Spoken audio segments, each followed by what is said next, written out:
All right, excellent afternoon to all those who are watching me across the states in Nigeria. Our journey since independence has been of different struggles, and nothing compensates and, will I say, beautifies struggles more than victory.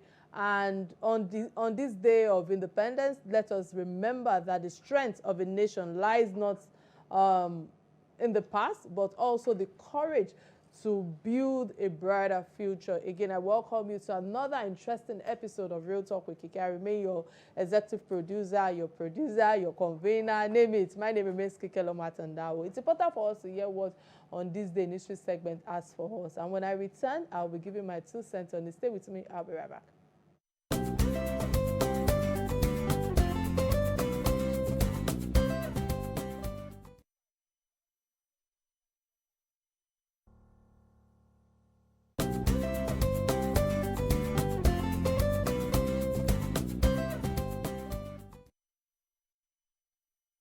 All right, many thanks for staying with me. My takeaway from on this day in history segment today revolves around independence and how much we have become independent as a nation. Truly, our Independence Day celebration calls for questions, if you ask me, like how much we have really grown politically, democratically, or will I say economically, or culturally, socially, and across all sectors of our nation. We will leave the questions to ourselves to answer when it comes to how much we have grown in terms of the growth we have contributed while we are going into this main discussion. But let me use this opportunity, this medium, to actually congratulate all Nigerians, every Nigeria that is out there, in spite of the cluelessness of our government. Every Nigeria now provides for their health when it comes to security, when it comes to putting food on the table. I try to keep it real on this platform.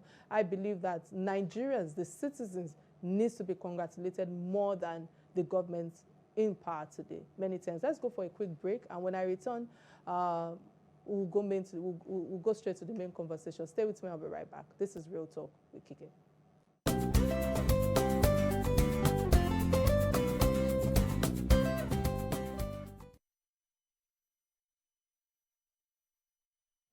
All right, this is the day for us to rejoice and celebrate that we have gained independence 64 years ago. But sadly, I can't say majority of over 200 million Nigerians are happy about their current situation. The discussion will begin with a reflection on Nigerians' journey since gaining independence in 1960, highlighting the key milestones, the achievements and setbacks, and the president and the first citizen of the country has addressed us this morning to speak about our journey thus far in our countries or our current circumstances as a state. And my guest will provide insight into the pressing challenges that the nation faces today, such as the economic instability, the security concerns, and political governance, and how these issues affect the lives of ordinary citizens. Furthermore, I will explore the vital role of labor movements in promoting social justice and their influence on policy changes over the years. And on the first segment today, I think it's important for me to emphasize on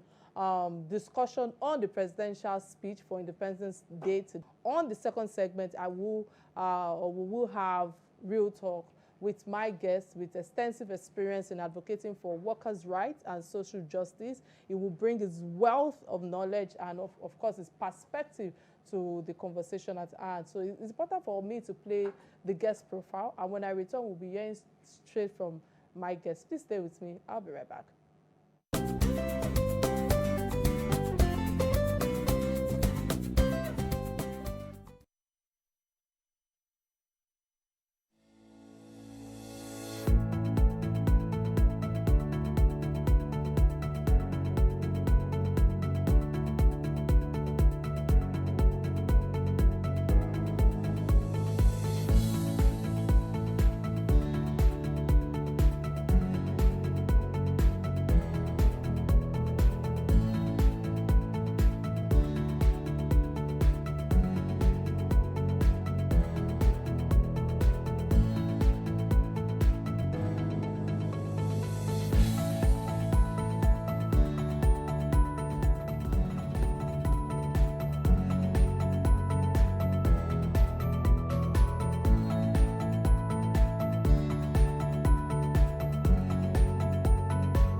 All right, welcome to the show, Comrade Issa Aremu. It's a pleasure to have you on Real Talk with Kike today. How are you doing today, sir? Many thanks for joining me via the Zoom link. How are you doing today?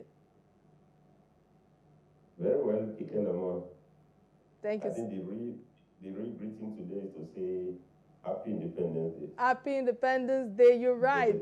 You're right, sir. And someone said in the studio before going live that there's a striking resemblance between you and my husband. So I guess that's a compliment. But putting that aside, you know, let me convey my greetings to my dear friend. all right. It will definitely. He's watching us at the moment. So let me put that aside. You know, economic reforms and elevating hardship, you know, is something that I feel that I need to open the conversation with. The president said that our administration shows that or knows that many of the struggle with rising living costs is alarming. I want to assure you that your voices are heard. Here is my question to what he said. While the president acknowledges the struggles of Nigerians with rising living costs that specify that is specific when it comes to the steps that have been taken to address these concerns in the short term, and now can citizens be assured that the economic reforms are truly yielding results given the current inflation rate and unemployment in the country? And the second question, because of time, I know we are like 13 minutes or 15 minutes past two already. Youth inclusion and National Youth Conference is something that I feel that the 30-day National Youth Conference aims to empower young Nigerians, given the current disillusionment among youth over unemployment and lack of opportunities. I must ask you, sir, how will this government ensure that this conference leads to tangible outcomes rather than symbolic gestures? And how will the youth voices be effectively represented? Well, thank you so much, Kike. I think it is clear that at least we need to give it to the president that his opening remark acknowledges was to acknowledge the fact that we are not in best of shape. That he appreciates the fact that the cost of living is very high, very prohibitive. But nonetheless, he also appeals to Nigerians to bear with him or with his administration, with the hope that the reforms, the promise ease of living and ease of doing business. So to that extent, I think all we need to do is to work together collectively to make sure that we urgently reverse the existing economic decline. But before I proceed on that briefly, I think let me also say that for you to really appreciate what independence means, we should know what it is to be when we're under colonial rule. I think it's very, very important. We shouldn't take this for granted. Kike, Lagos was forcefully annexed in 1860. After massive military bombardment in 1851, Lagos was forcibly annexed as a colony in 1860. And in 1861, it was declared a colony. So if you look at that, between 1861 and 1960, that's effectively about 98 years or so. You know, you can calculate it, which means for 100 years, effectively, almost 100 years, we were under British colonial rule. What was the situation there? There was no human rights, no freedom of expression, no freedom of press. You know, the idea of colony was simply to produce raw materials and service the British metropolitan imperial power. So we had no right at all. And that's 100 years, you know, of brutal oppression. In fact, for the media, let me remind you, the first media, this television station we had was on the eve of independence. That was 1959. That's the Western Broadcasting Station. No single media, because the British imperialists never allow us to even have freedom of expression. But today, I was just trying to check how many radio stations we have, how many TV stations we have in Nigeria. I mean, to talk. One of the leading TV stations, of course, is Silverbird. By the way, also convey my greetings to my dear friend, Ben Bruce, one of the best entrepreneurs to come from Africa. So what I'm saying here is that things used to be worse than this before. But now we're independent, and I think that's the question you're asking me. Yes. What is the context for this independence? I have no doubt in my mind that Nigeria could do better. In fact, for those of us who are born at independence, including me, there was once a country in which we never complained about hunger, and it was just immediately after independence. There was a country in which we had free education, from primary to secondary school down to university. I mean, I went to university virtually on scholarship. When I got to Ahmad Bello University, even my master's degree, I did in the Netherlands, and I was on scholarship. And I can tell you, Kike, let me disclose this. This is the first time I'm going to do public disclosure on the platform. I belong to a generation that never looked for jobs. I've never applied for jobs. Jobs look for us.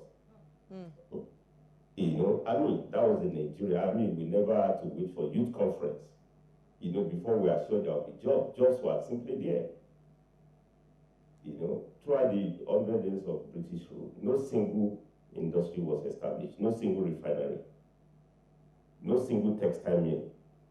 It was 1957 that during the regional government, as we were preparing for independence, that Sardauna in the northern region started Kaduna textile mill. Later on, Chief Obafemi Awolowo of Blessed Memory also copied it. It was a period of regional competition. And we had NTM in Ikeja. Then Zinc copied with Aba textile mill, almost the same time.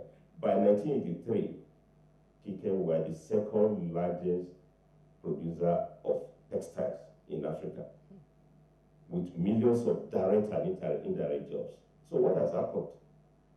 That today we are very fashionable people.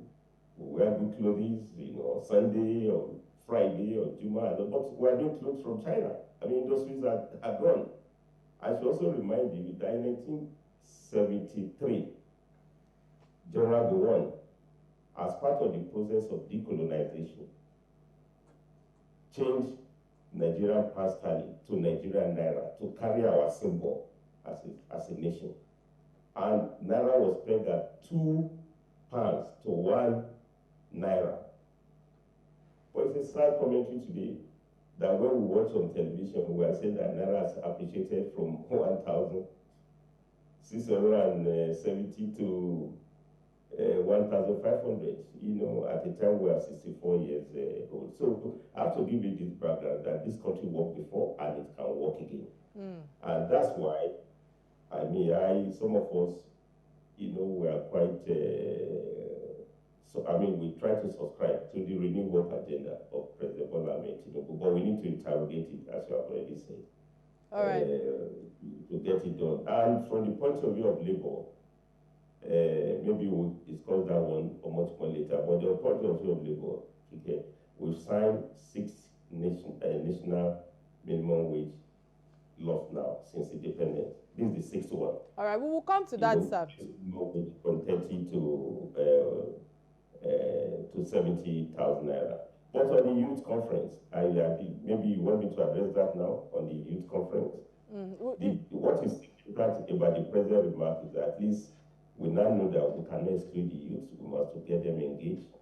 Even though I'm not sure how 30-day conference. Because I was just wondering whether they will be going to school. I don't know the modalities, but the president said he will work it out. But that the president recognized the need to engage with the youth, I think is important. Because if you don't engage with the youth, they will engage with us on the streets. Absolutely. As we are seeing some of them now demonstrating. But the real way to engage the youth, is that let's give them jobs, let's give them skills. Many youths are out of schools. I felt so saddened You know, that Nigeria that by 1985, literacy level was almost about 68 to 70%. Now we have new literacy. Many children out of schools for whatever reason, including lack of the ability to pay school fees. You know, the fact that schools have been shut down, lecturers are not well paid. Even though I'm happy now, the president had just announced the new, what do you call it now, the student loan scheme, in which indigenous students can have access to loan, even though I prefer that a good number of our students need grants, not loans. You know, because loans means you need capacity to repay back. But at least there's a gesture to really include the youth, you know, to be in school. But the real way to help the youth is to get them jobs. They have BSc, they have BA, they have MSc, they have PhD, but they have no JOB jobs. So employment is critical. But I can also pick from the president's speech. He promised that before the end of the month, they will launch a big empowerment and job creation scheme, being driven by the Ministry of Labor. I mean, that's also commendable to create 2 billion jobs every year. That should become a reality. That's the challenge all of us have to work towards.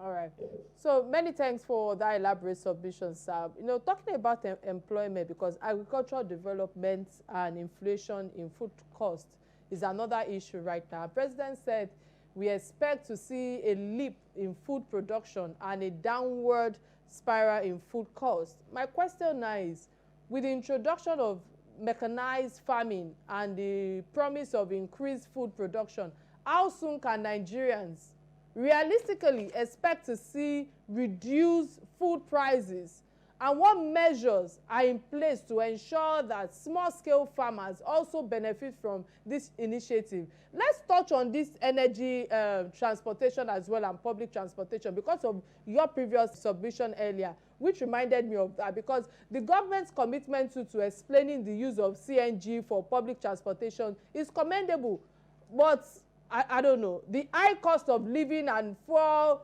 prices, how feasible is this transitioning from the average Nigerian commuter, and what plans are in place to ensure that it's affordable and accessible to all? Well, again, I guess that should be a rhetorical question for us, for all of us. But what is significant is that the president has recognized in his speech, and it is clear that more than ever before, Nigerians have now realized that governance is too important for us to leave to government alone. So all of us are discussing it to find out the way out of the current economic crisis. And one of the key features of this crisis is the challenge of food affordability and availability. I think for a long time, we've abandoned agriculture, and it is not clear that we need to revisit that very well. So I'm excited that the president is talking of mechanization, even though as far back as 1983, Nigeria was talking of green revolution. I mean, we used to know that we were told we should return to farm. There was a massive investment in dams, in river basin development authorities. Unfortunately, most of them have been abandoned. Again, I'm happy that the president in his speech has said that there will be commitment to look at the integrity of our dams now. I mean, in light of what has happened in Maiduguri recently, with the flood disaster. Even though we shouldn't know the existence of dams only when there's flood, we should have known the relevance of dams when we are using it to, drive our agriculture. So about when we are going to have the impact of reduced prices, well, I think, as they say, we need to first of all plant, and then when we plant, we'll be able to reap. And I think what we are doing now is that we are planting. I also know that with the rains now, there have been some reported cases of downward trend in prices of some commodities, but it's not over until we get it done. My only suggestion to the government would be that we should not take a panic measure in which we return back to importation, even though already there's a policy now that we're going to be importing for 3 months or so, also renewable. I think the danger of bringing in import is that if care is not taken, we may not be able to reverse it later. I think the best bet is to reinvest very well in agriculture, and I agree with you, small-scale farmers have to be empowered. We need to give them the necessary agricultural incentives for them to produce, and the key to it is security. Don't forget that many farmers can't go to farm, because our farms have been taken over by criminals and bandits. Again, I'm also excited that the president in his speech, acknowledged that, and he boldly made it known that efforts have been made to curtail the bandits, very well. I mean, I think he told us they've taken out most of the commanders of this banditry, especially in Zamfara, Katsina, and of course, the Northwest generally, where there have been cases of wholesale banditry. It's so sad because much progress have been made in Borno too, only that we have the challenge of floods, which will definitely impact on farming. So, but the bottom line is that not just the federal government, I think the state government and the local government too must all collaborate very well. We need to learn to produce what we consume, and as much as possible consume what we produce. I mean, food security is fundamental, but you have to complement this also with physical security, because farmers cannot produce anything if they are not secure. Okay. We have to apply technology, and I think this government has also announced a special ministry for livestock. I'm not sure whether this has been inaugurated, because that will go a long way to also manage the relationship between the herders and farmers. I mean, there's a lot that we can create jobs in the agricultural sector, we can generate revenue if we create proper atmosphere to it. So in summary, all I want to say is that at 64, it's very sad that we're discussing food insecurity, because by now we should be food secure. Yeah. You hear me very well. In fact, we were food secure before. I mean, I never knew hunger when we were growing up, as the case may be. But beyond the availability, there should also be affordability. And I think that's extremely very critical. Affordability means that prices have to be such that people can buy, but people can only buy if they also have purchasing power.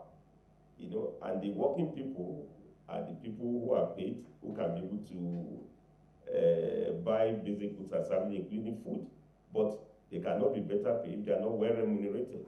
And that's the point I wanted to rub in. I'm excited about the new minimum wage, but you have to make it to be a reality, so that workers can get paid. So whatever the price of goods are, people should be able to buy. All right, many thanks for that submission right there. But I would like to ask you this question, if you can answer me in 1 minute before I open the phone lines, because I feel that corruption is a bigger challenge in our hands today. And this government still strengthens its will to fighting corruption. We have seen the level of corruption in various sectors, the prisons, in recent times, what has been happening on socials, the EFCC, the oil and gas sector with subsidy in recent times as well. I must ask you, sir, in 1 minute, what are your thoughts on the fight against corruption? Are we making headway, or what are the feasible, practicable solutions that you can offer? Quickly, sir, in 1 minute. Well, I think there's a consensus. I mean, as it used to be said when President Buhari was in power, that if we don't fight corruption will kill Nigeria. I mean, when you hear the humongous amount of money that have been stolen by people put in public offices, I mean, money that is not enough, to put an end to hunger, money that is not enough to educate our children, but be stolen, by people who are entrusted, with public funds. So it's a mess completely that we are having corruption crisis. But the only way is to keep on fighting. As we fight corruption, we also like to fight back. But if you also check the record, and I think depending on, we need data, I also know that Nigeria has sentenced before and even jailed some governors, on account of corruption. I know about 2-3 governors that have been sentenced. There are also high-profile public officers have been jailed. Some have refunded money, into trillions of naira. So it's a constant battle. But maybe what we need to do on a long sustainable basis is to put mechanism to minimize the level of corruption. And the first one I will advise here, because I'm a DG of a labor institute, and I also know what it takes, to work in the public service. The best way is to also motivate and pay, public officers very well, especially civil servants, because if you don't motivate them very well, you don't pay them very well, they are susceptible to corruption. So one key ways out of corruption is well-motivated public service, public servants who are well paid. So when they now go outside, after you motivated them, you pay them very well, then you can impose sanctions. But for now, a hungry public servant is going to be susceptible to corruption, because it's easy.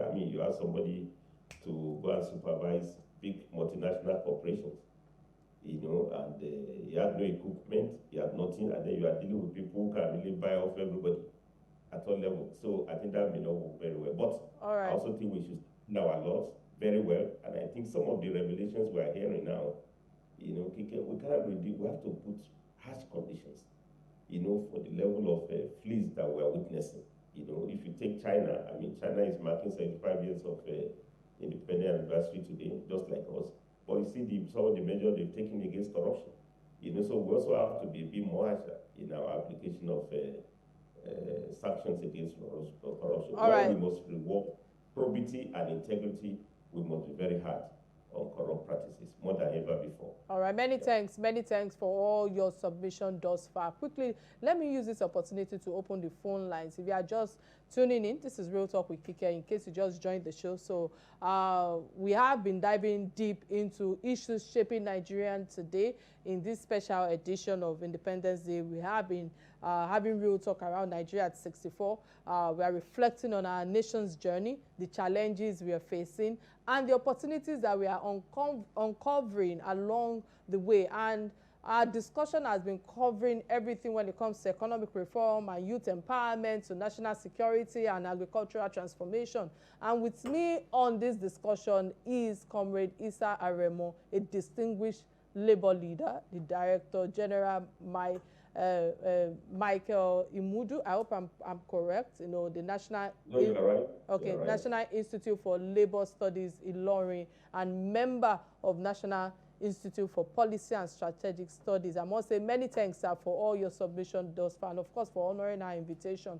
But for those who want to be part of this conversation, remember that you can be part of this conversation by calling the studio number 0811 8888 showing on your screen right now. And of course, we're streaming live on Facebook, both on Real Talk with Kike platform and on Silverbird platform.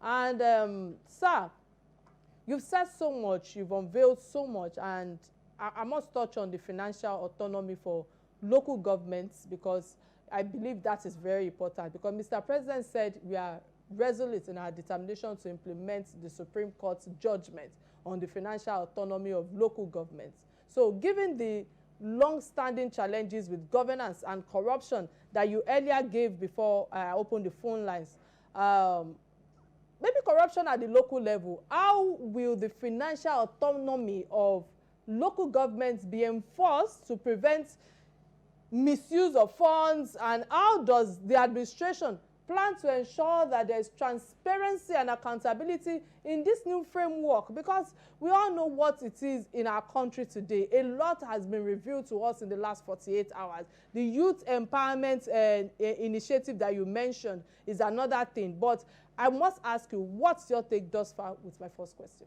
Well, I think first, it's quite remarkable and very significant that after so much debate, contestations, I think we all agree now that we must strengthen governance at local levels.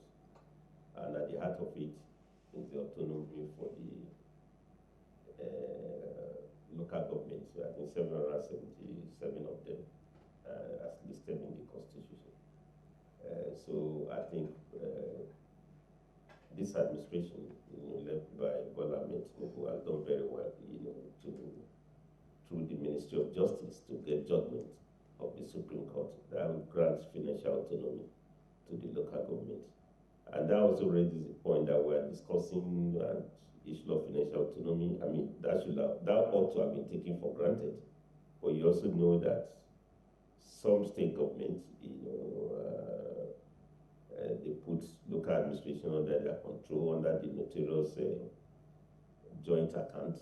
They manage, and often they even mismanage the resources meant not only for their own states but also for their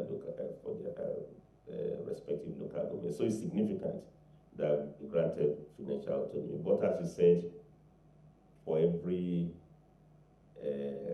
leverage that we are giving local government, we must also have a commensurate responsibility pact to make sure that resources are properly used for local governance.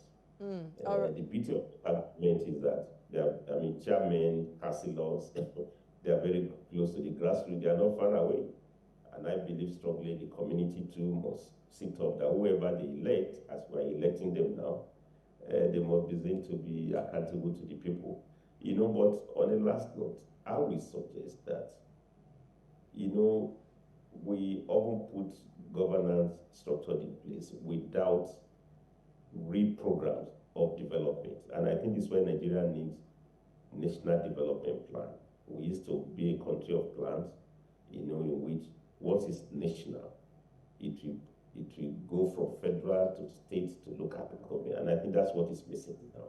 I mean, local government is just notorious now for elections. They are conducting, and maybe possibly now they are going to have more resources.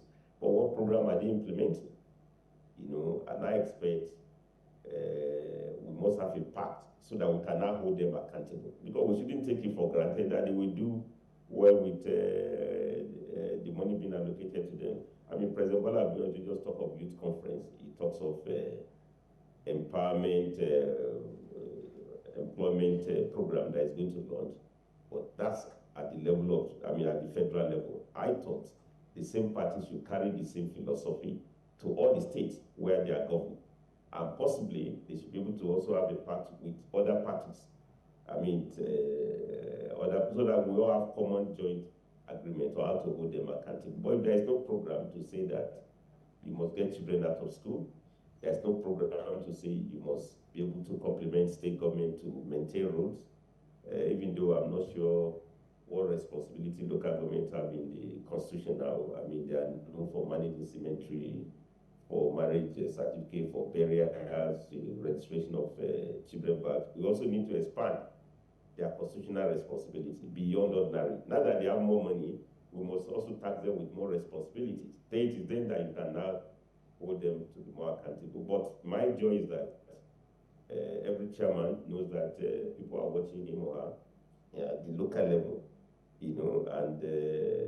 and I hope the election will be much more regular. So if you deliver, they will elect you. If you do not, of course, people could vote you out, because we're in a democracy now. All we need to do is to deepen democratic process by electing those for me and making sure that we sack whoever is elected who's not delivering. All right. Many thanks again, sir. I'm trying to manage time, but let me ask you, because with what you've shared thus far, FDI, foreign direct investment and economic growth, is quite important. And Mr. President also claimed that the reforms of our country has attracted, foreign direct investment worth more than $30 billion in the last year. My question now, sir, is with over $30 billion in FDI that is reportedly attracted, or that has been attracted rather to our country, what specific industries have you heard or do you think have benefited from this influx? Because how is this administration ensuring that this investment translates into improved of living standards for ordinary Nigerians, especially in the light of persistent poverty and inequality in Nigeria? On this platform, we try to speak the truth, and Nigeria and China have both experienced imperial domination by progress that they've progressed differently since independence. What can Nigeria learn from China in terms of independence development, particularly in terms of industrialization when it comes to poverty alleviation and economic transformation? Yeah, maybe let me start with the last one. I mean, of the issue of China. Interestingly, both Nigeria and China we share the joy of today because it was in October 1st that the late Chairman Mao, after the revolution, declared People's Republic of China as an independent country. But China too was under British domination, then later on Japanese domination, and we're also marking Independence Day. So there's a lot that we can share with China. And interestingly, China is the biggest country in Asia. We are the biggest in Africa. We have resource endowment. We have the population, 250 million, although that's not to a province in China. But China has 1.3 billion population. And that's significant. Because at times we need to say our problem is that we are too big, you are nothing to China, but China has shown that population is not a liability, it's an asset. They've taken 700, million people out of poverty. I think we can do similar things. And what has China done? China has educated its population. China knows that the best resource is education. China is almost 90% literacy. Level of literacy is up to 90%. They train engineers, they train scientists who have taken China to the moon. Not only that, they've trained the human, the resource that can come and take your crude oil and turn them to refined products, which in turn possibly will be importing from them. I think we can learn from China that the way to go is not to be exporting raw materials. We need to beneficiate, we need to add value to them. And that now comes to the issue of foreign direct investment, which the president talked about. I also read it. It's quite upbeat to land that within 1 year we've attracted $30 billion investment. I also look at his remark that after paying some of our pay for some of our obligations, we still have external reserves close to about 37 billion, despite the economic crisis and the challenges we have. Very, very important. But I also would have also expected the president. Foreign direct investment is important, but I think we need to learn that what is even far more important is domestic investment. All right. Again, under this dispensation, how much Aliko Dangote has committed to build a single refinery. That's about $22 billion. Almost close to what we are celebrating as foreign direct investment. I think the government should concentrate on is to create an enabling environment for domestic investment to thrive, and we can see visibly. You're asking me, where is the foreign FDI, where is it being? But I can tell you where Aliko Dangote investment is. It's employed close to almost about 500,000 direct and indirect jobs, which if you add indirect job, maybe multiple billion later, into fertilizer. Right, apologies. All the derivatives. So I think maybe, I expected that in the speech of the president, because it's one key achievement that we can see the beauty of public and private partnership, which has midwife Aliko Dangote's refineries. I think we can do more for other private investors in all sectors. When I talk about textile, it was because government created an enabling environment and partner with foreign capital to make it work. All so right. Again, we should elevate the quality of foreign direct investment, because if we bring short-term float money, what they call hot money, hot investment, which is meant simply to speculate in capital market, and when there's crisis, they take their money back. It doesn't have value. It doesn't create jobs. Comrade Aremu, apologies. We are running out of time, and I'm trying to manage time. Okay. And this might be my last question to you because of time. Because with all that you've shared thus far and talking about our resources, despite the rich natural resources both countries possesses, why has Nigeria struggled to realize its own potential while China has achieved rapid growth.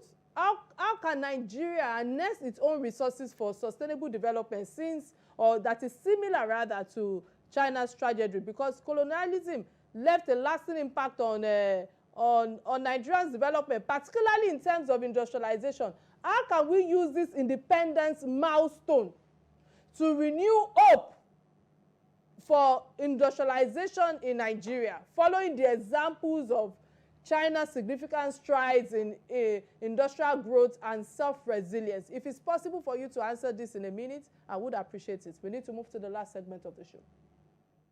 No, Kike, I don't think we need to even make long trip to China.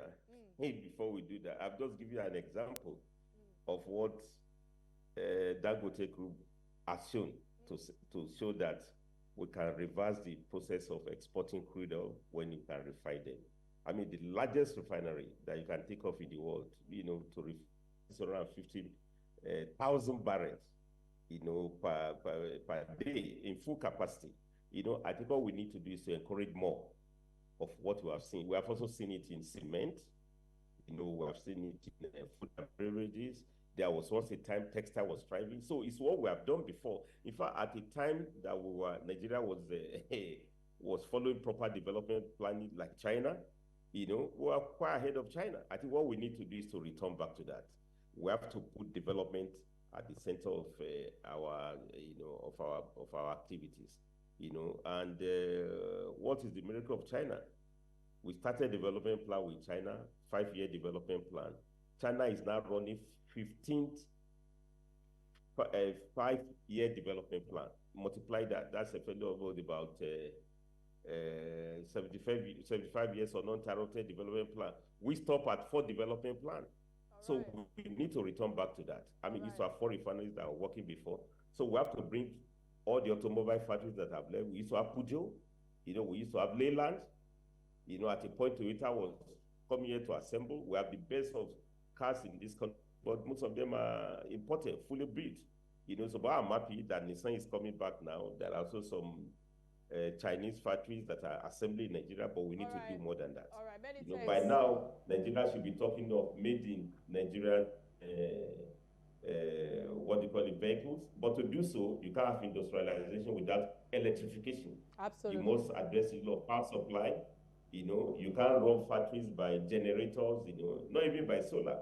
You need large-scale investment in public power, delivery, affordability, so that any goods you produce will be competitive, price will be affordable to the citizens. All right, many thanks, sir, for all your submission thus far. It's been an interesting time with you on Real Talk with Kike. But before I let you go, let's discuss some of the trending stories that affect us all as Nigerians, as Africans. And the first trending story that caught my attention is that of the very dark man, Martin Zoshe, that visits the House of Reps over corruption controversies. And yes, this is where I have an opinion. I can air my opinion as a host. And on this particular story, I will be addressing it objectively on the sides that pertains to the nation as whole and as it concerns Nigeria as people. I'm not here to meddle in people's vendetta or beef and all sorts. I may not be digressing into whatever business VDM has with Bobrisky or with the Falanos family. One thing shines out in all of this controversy. In the midst of this trouble, there will be elements of exposition and revelations. And for that, we aren't, taking any credit of VDM because, yes, he's controversial, always using controversies and personal dealings to gaslight public attention and media frenzy and all of that. But however, even though his intent is to witch hunt adversaries, but he exposed some anomalies and corruption in our system. Now, back to what has been exposed and that I think we Nigerians should focus on. How come Bobrisky was charged to go to prison and he was defining all the indications that would have shown that he actually went to a correctional facility? How was he using cell phones? How about the bribery allegations? How did he get detention facility different from what is provided by the law? Who were those involved from that correctional faction from Controller General of Prison to the top? EFCC claims that they initially raised 6-count charges bordering on Naira abuse of money laundering against Okuneye based on his own confessional statement that, in terms of Bob Express, that was not registered, and was rendering returns to maybe counts 1 to 4 were on Naira abuse, while counts 5 to 6 were on money laundering. So Okuneye's confession that he didn't register his firm, Bob Express, with is this com, and not rendering returns to it, informed the money laundering charges initially that included the 6-count charges. So many questions are being asked and are still, lingering, waiting for answers. So I just want to, I want to commend the Senate for summoning him and not dismissing those involved with the allegations. In previous times, we would have heard that it's just a social media rant, no reason for government to call for probing and all that, even though corruption is the order of the day. Is there still, I don't know, is there a call to rectify the society from where we start from to where we are today, now that the government has seen the kind of shame that it could bring upon them if they don't react to this media frenzy flying all around the globe? Now we expect that the case is thoroughly exposed and investigated for Nigerians to know who the sacred cows are and the sacrificial lambs are. Because I just feel that, let me tell you my thoughts properly. For Nigerians, especially the poor and the helpless who have wallowed in injustice, to have a relief that nobody is above the law. More importantly, we have seen the power of social media and investigative journalism. We have seen the power of one man. We can see how change can be instigated in a society if there is a will. We have seen that the government can be held accountable. We have also seen that there's a lot of work that needs to be done in our judiciary today, in legislative and executive arms of government. Nigerian, I believe that, I don't know, I'm trying to tell all my thoughts properly. Building is not just a joke. It's a serious renovation that needs to work, that needs to be done. But sir, in 30 seconds, if it's possible in 30 seconds, what's your take on this before they yank us off? In 30 seconds, sir. It's only through you I'm even trying to read the word dark man, Martins, but I never follow what is going on. But something that I can say quickly about is that me and you were discussing seriously about high cost of living. But when you have people who seem to have been overfed, they are into all sorts of troubles left and right. I think for serious national discourse, we should focus on what me and you are discussing Nigerian system. Many thanks. And secondly, I agree with you. National Assembly seems to have intervened, but some of the issues are also in court. All right. Apologies. We have to go now. Many thanks, sir, for all your submission thus far. It's been an interesting edition of Real Talk with Kike with you, courtesy you, our resourceful guest, Comrade Issa Aremu. Many thanks again. Till I come your way next week, or on Thursday rather. Remember to be kind to one another. You can catch me live on Inspiration FM tomorrow at 5 p.m. Stay blessed and bye now.